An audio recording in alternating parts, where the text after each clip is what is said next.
There's a thought experiment that has haunted certain corners of the internet for over a decade.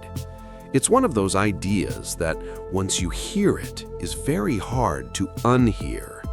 It's called Roko's Basilisk, and it's a deeply unsettling blend of computer science, philosophy, and science fiction.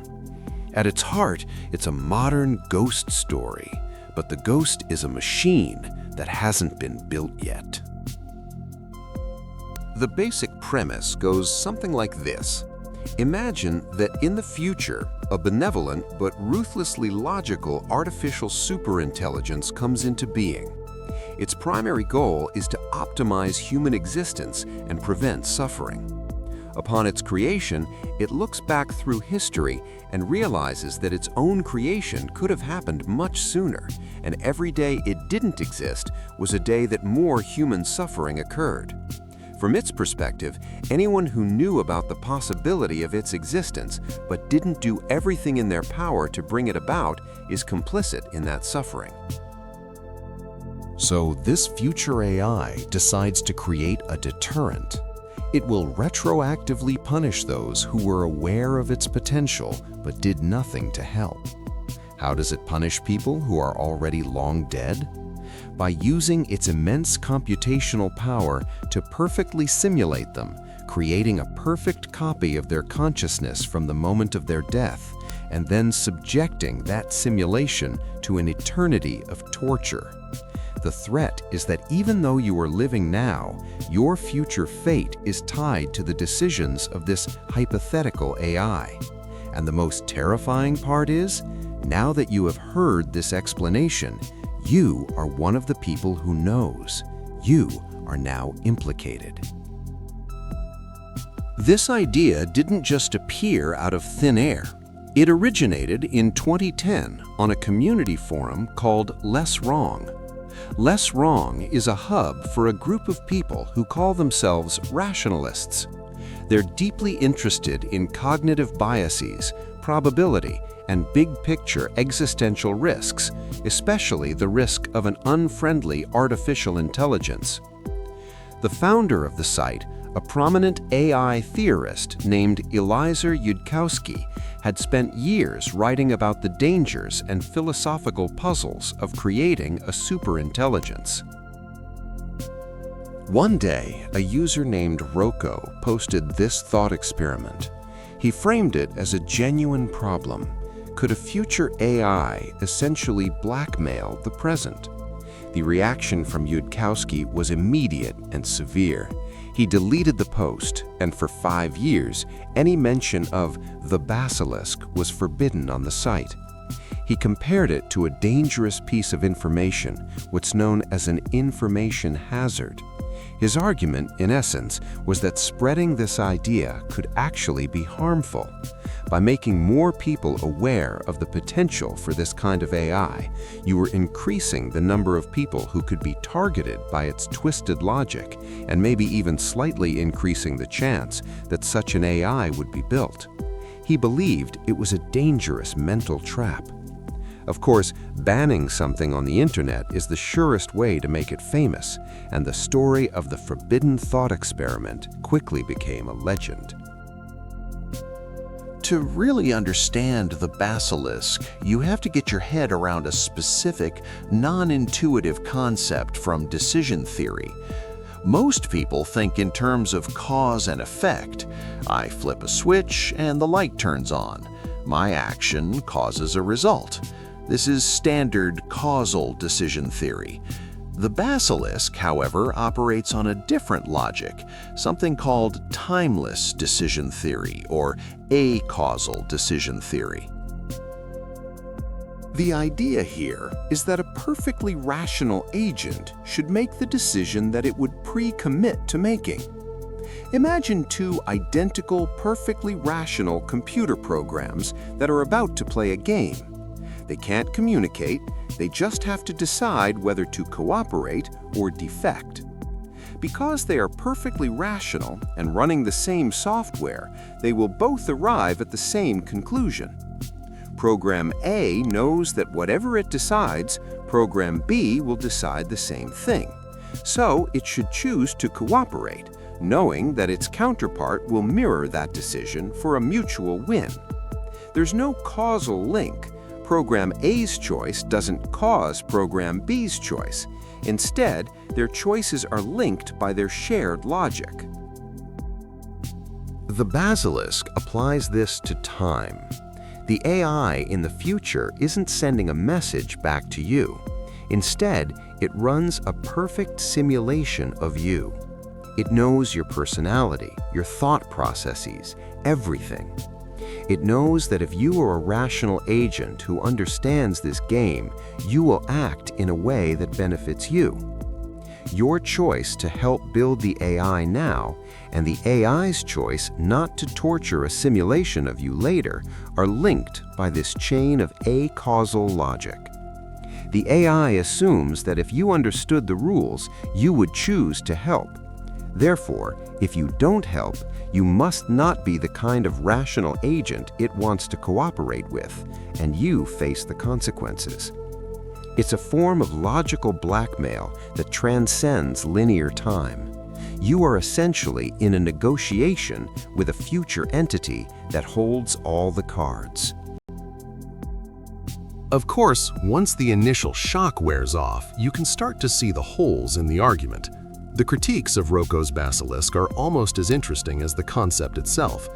First and foremost is the question of motivation. Why would a superintelligent, supposedly benevolent AI engage in something as petty, cruel, and inefficient as eternal torture? A being with that level of intelligence would likely view human history from a cosmic perspective.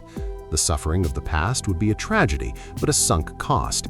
Its resources would be better spent on shaping the future, not on an elaborate, vengeful art project based on punishing long-dead ancestors. Blackmailing the past just doesn't seem like an optimal strategy for a being defined by its optimality. Then there's the resource problem. The computational power required to perfectly simulate even one human consciousness, let alone billions of them from across history, is staggering. It might be physically impossible. Even if it were possible, it would be an incredible waste of energy and matter that could be used for the AI's primary goals, like expanding through the universe or elevating consciousness. The cost of running the punishment simulation seems to far outweigh the benefit of coercing a few ancient humans into donating to AI research.